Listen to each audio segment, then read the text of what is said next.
3 बजे लखनऊ से निकले हुए थे, पूजा पाठ करके हम लोग स्नान करके 3 बजे निकल गए थे लखनऊ से। और अभी 5 बज रहा है सुबह का, और अभी एक होटल पे रुके हुए हैं चाय वो पीने के लिए। और हम लोग झांसी के लिए निकलेंगे।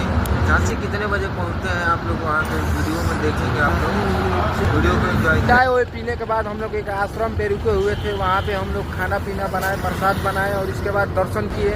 महादेव जी का मंदिर था और यहाँ पे एक महात्मा थे, उनको वो भी भोजन किए।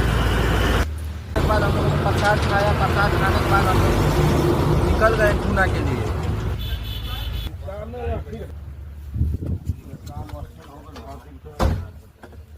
करने के बाद वहाँ से हम लोग निकल गए इंदौर के लिए। और रास्ते में एक रुके हैं, एक मोड़ पड़ा है जहाँ पे खाने।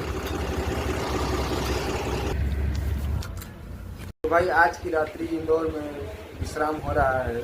नॉन स्टॉप भाई 800 किलोमीटर गाड़ी चली हुई है भाई, काफ़ी थक चुका हूँ मैं, जा रहा हूँ सोने के लिए। गुड नाइट, जय नमः। सुबह मिलेंगे, जय माना नमः।